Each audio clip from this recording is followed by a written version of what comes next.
Welcome to Difference Maker. I'm Jane Cavender, and today my guest is co-founder of Allender Center, leader, instructor, speaker, co-author of Redeeming Heartache, Cathy Loerzel. She lives out in Seattle with 2 children, 2 dogs, and chickens.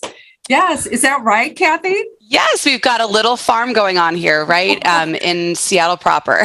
How many chickens do you have? Right now, we have 7. Oh, my goodness. Okay. I know. It is. There's a lot of things to keep alive around here. I know that for some of your listeners, you have a lot more things to keep alive. But in my world, that's enough. And how old are your kids? 5 and 8. Oh, boy, you're a busy mom. I am. Right before this, I did school drop-off and then tried to come and put some lipstick on and get on camera. Well, you're going to be the host and instructor at a conference that's coming to Traverse City on June 26th called Redeeming Heartache. We're looking forward to that. That's at the Park Place Hotel. We're going to give you instructions on how to get involved in that at the end of this interview, but we're going to dig in right now. I've got my coffee here. I'm ready to hear all about Redeeming Heartache. You wrote the book, and what's that all about? I've read some of the book, and I'm intrigued by the whole concept. Let's talk about that. Sure. Dan Allender and I started the Allender Center about 11 or 12 years ago now. We're coming up on our official, 10-year anniversary this year. Congratulations. Thank you. Yeah. And the hope of even creating the Allender Center and then the work of this book is because so many of us are trapped. We're trapped in behaviors and in heartache and depression and anxiety, and we don't know what to do. And a lot of people are going to therapy, but all of this has been really exacerbated over the last couple of years. We can all feel it. In our bodies. Even before clicking on today, I'm scrolling through social media and seeing all the postings around the shootings that have gone on and, the heartbreak that's just all around us, and people are undone. Yeah. They're feeling like they're not fitting in, right? Yep. Right. What's wrong with me? They're in a group and they're not accepted. Something's going wrong. Everybody's a little bit more judgmental. Oh, gosh. And that's just not because of COVID. No. It's been that way for a long time. You talk about, some of the harm that's been done to people early in their life that carries on throughout their life, and people just not recognizing that as they go through life. Yes. Yeah, I think when we think about what's going on for right now, there's a sense of like, we'll just fix it, just get better, just be a better person, get control of your emotions, or I'm not going to worry about it at all because I'm going to turn to something that's not so good for me. Right? Yes, I'm gonna numb out. I'm gonna watch more Netflix. I'm gonna become a workaholic. I'm gonna become an alcoholic. There's drug addictions, like all of these things. We're doing it because in our minds we're not settled, we're not well, and it's because of past trauma. It's because of past heartache. And so the premise of the book is that none of us have escaped harm. No one. I don't care where you grew up, who your family was, it's impacted you. And you must look back in order to be able to become a more healed person right now. And it matters so deeply because to the degree that you can heal and be healed right now will impact your children, will impact your families, your spouses, your churches, your workplaces. We need more people to take seriously their mental health and their capacity to become more healed human beings so that we can do the work that's necessary in this world. And you can't do that if you're just trying to kind of fix the present. You have to go back and understand how you got to where you are. And there are behaviors, when you're a kid, you adjust to whatever is available to you via your parents and your family and the culture that you've grown up with. You adjust your expectations, how much you can need, your feelings, your capacity to love or be loved. You shift those according to what's available to you. And those are adaptive behaviors. That's you need to do that in order to survive and to flourish, or in whatever degree that you can in your world that you're growing up in. Now, those become maladaptive behaviors as an adult because the things you needed to do to survive as a child are now impacting your capacity to have thriving and flourishing and healthy relationships and connection in the here and now. You cannot fix one without the other. And you have language, 3 different categories that people fall into. Talk about them. They're the orphan, the stranger, and the widow. I know you're going to be covering a lot of this at your conference on June 26th here in Traverse City. But give us a little overview of that concept. Sure. So we've identified 3 heart wounds that are pretty universal based on archetypes. And these are found in the Bible, where the scriptures talk a lot about the least of these, which are the orphan, the stranger, and the widow, and that our job is to take care of those people, those portions of our culture and our world. And then we look at it from an internal perspective. And so the 3 core wounds that we look at, so the first is orphan. And the orphan basically has learned at some point, no one is coming. It's up to you. Your needs, your deep needs are not going to be met, and you have to figure out how to take care of yourself. Let's give an example of that. In your book, you talk about a woman named Sally, and she falls into that orphan category. Can you kind of talk about that and use that as an example?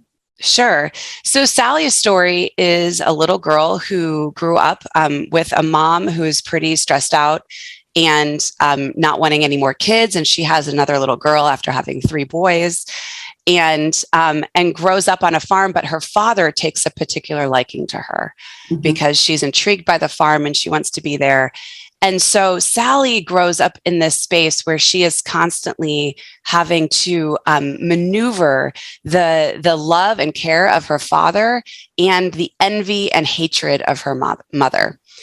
And she learns quickly that if she chooses the life and the goodness or whatever her father is giving her, it just makes her mother more angry, and her mother comes after her more. And so Sally learns really quickly to deny her own desire for delight, for love, for connection, and then chooses the harder and easier route of connecting to her mother, even though her mother is just giving her, more violence and anger and vitriol. And so I think, Sally is a great example of someone who has adaptive behaviors as a child where she's figured out what her world is requiring of her.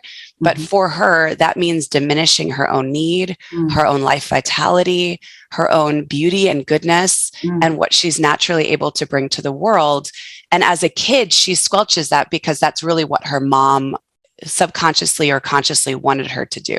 It was heartbreaking to read that. It was heartbreaking, but it was so illustrative of what you're talking about here. Yes. So the orphan, the second category is a stranger. Yeah. So the strangers are really your truth tellers. They're the ones who see all that should be, that could be in the world, and they've been rendered powerless to do anything about it. So these are your kiddos. Like, I'm sure I have a 5-year-old right now who has a lot of this energy in him where it's like, it's not fair. This isn't how it's supposed to be. Like, you should want to play Legos with me all the time. Right?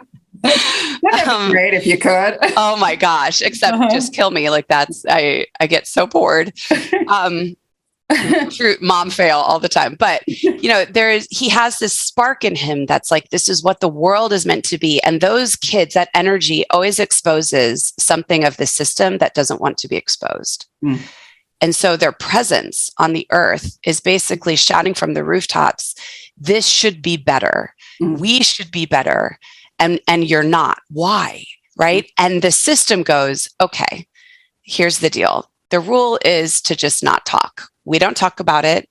We don't say what's true. We don't expose that. And so please, if you would, shut up. Stop talking, go out here. And what we do with those strangers is that we then relegate them to outside of the gates. We say, you don't belong. You're the problem. The reason, it's not the system, it's not the family, it's your fault. If you would stop talking, if you would be being so dramatic and hateful and judgmental, right? Then we would all be fine. And so a stranger has this kind of curse on them that says, I'm the problem. But it's because they feel everything and they see everything so deeply, and the world isn't listening. And they grow up with that, and that affects how they're acting and reacting to things today. Absolutely. The third area, interesting, widow. Yes, I know. Isn't that weird? Because it's such an adult category. Yeah. Yeah. But I think when we talk about widow, we talk about the part of our hearts, like Sally's heart, that was alive, that knew something of the delight and goodness and connection with people, with love, right? They've loved deeply.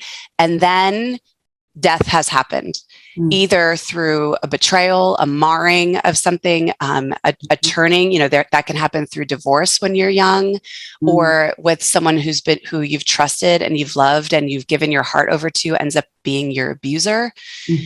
There are so many moments where our hearts have come alive and we've thought, yes, this is the way it's meant to be. And then we realize, oh, it's not. And death is coming. And now what do I do? And so the war for a widow will be a sense of, do I love again, even though I understand the cost and what death actually looks like, and the marring of delight and beauty. So your conference is June 26th. It'll be, I'm thinking, a little bit of a workshop where people will be storytelling and thinking about their life and bringing out the category that they may fall into. That's right. Yeah. So we'll help you get some handholds, right? So often we understand that we're struggling or wanting to heal, but we just don't understand the connection points. And so we will help you create connection points between what's going on for you in your present life and how that connects to your past. Okay. And we'll help you make those connections, and then even have an imagination for what redemption looks like. What happens if you actually heal those parts and connect and care for your orphan, your widow, and your stranger? What happens next? Well, there's actually a lot. And there's a lot of redemption possible around your calling, around who you're meant to be in this world, as you actually tend to those parts of you that have been so deeply harmed and ignored for so long. And a success story in your book is about Sally, how she came in to tell her story, and she was just petrified of telling what had actually happened, embarrassed and ashamed and all of that. But once her story was told, she had a new life. She did. And a new attitude, right? Yes. Yeah. I think so often we think, well, why do you have to look back? Isn't that just navel gazing? Isn't that just indulgent? Where we should just pick ourselves up by our bootstraps and keep going. Right? It's the American way. That's right. And there's something about resiliency that is really deeply important that we need to learn how to click into. But resiliency comes through freedom. And freedom happens when we get close and are able to tell more of the truth that is binding us up and keeping us from actually being able to move and experience delight and joy and experience grief. And what happens when we really click into these parts of our stories that we've ignored or haven't wanted to look at or have downplayed, there's actually a tremendous amount of freedom that comes to us because we already know the truth of that story. It's just that we've ignored it for so long. And so when you are actually able to integrate those parts, there is a movement, there is a life that comes through us and releases us into such goodness. And that's the reason why we do this work, the reason we wrote the book, and why I think this conference could be really, really helpful. The book is called Redeeming Heartache. We are with Cathy Loerzel of the Allender Center. She'll be in town June 26th at the Park Place Hotel talking about all of this and working through it with you. Now talk about priests, prophets, kings, and queens. Reading about that in your book was so interesting. The book, again, is Redeeming Heartache. That's the name of the conference. So, yeah, talk about that. Yeah. So that's the premise of the book is that as you heal your orphan, as you heal the stranger, as you heal the widow, there's actually a movement into more of who we're meant to be. And there are 3 stations in Scripture that talk about the leadership parts, like the parts that we're meant to move into, and that's prophet, priest, and king and queen.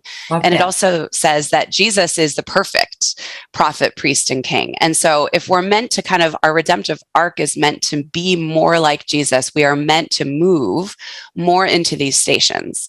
And so the priest is the storyteller, is the one who brings us back to all that is true about our stories, about our history, about the lament and the gratitude of the people, and helps us move into grief and kind of midwifes us through into a better, more truthful story. And the priest, so if you read in the book, oftentimes people will read that chapter and go, oh yeah, that's totally me. Or, yeah, that's right. Or like, wow, that's a real weakness of mine. So priest is one of the categories for me that I know I need to move more into. And it is hard. Like, I'm a go-getter. I want to just keep moving. I don't want to look back. And so even writing the orphan and the priest chapter was in some ways my own repentance of saying, I will slow down and keep looking back and telling the truth of the story, even though it's difficult for me. And then the stranger, when the stranger is redeemed, they become, no surprise here, the prophet, the one who does tell the truth, who speaks of what could be, who creates a holy imagination and asks people to turn towards what is possible. But they do that through connection, through belonging, through love, right? And the stranger, when the stranger is just hurt, won't actually invite people into the truth with kindness. They'll invite people into the truth with demand, with critique, with judgment, and it doesn't work, right? And so that stranger has to be healed, to be tended to be loved, so that they can turn into that strong, gifted prophet. And then for the widow is meant to love again. And the role of the king and queen is to really turn back and say, I understand the cost. I understand the weight of creation, the weight of bringing stability and flourishing to systems, to governments, to families, to churches. And so I will continue to create goodness and see what's possible in the world through bringing love to bear, through setting a table of honor and goodness for the priest and the prophet to do their work. Together with the king and queen. So that's really the hope, is that we move into those more healthy places, not just so we're happier, although that's a great byproduct, but it's so that we can actually be who we're meant to be on this earth and create beauty and flourishing on earth as it is in heaven. Now, you say in the book that we're all searching for Eden. Yes. And that's the bottom line too of this. We're all searching for Eden. Yes. Don't you feel that? I mean, yeah. I want good. I want not perfect, but I want so good. And it's not right at times. It's not. Yeah. And so a big part of the premise of the book is we long for Eden, but we are met by a fallen world. And it's really the gap between the memory of Eden is written into our bodies. That's what we're created for. And we're met with a fallen world. And so what do you do with the gap, with the disappointment, with the heartache that's in between what we're created for and what's possible? And we'll never get back to Eden, not on this side of heaven. But we can move into a more realistic, holistic place of healing that isn't Eden, but is part of the redemptive arc that is actually possible. It's not a cheap gospel. It's not just moving over to healing because all of a sudden, you're just fine. Right. It's doing the hard work of moving into your story, moving into more of the truth, and being radically committed to the slow and arduous work of healing your mind and your body in connection with God.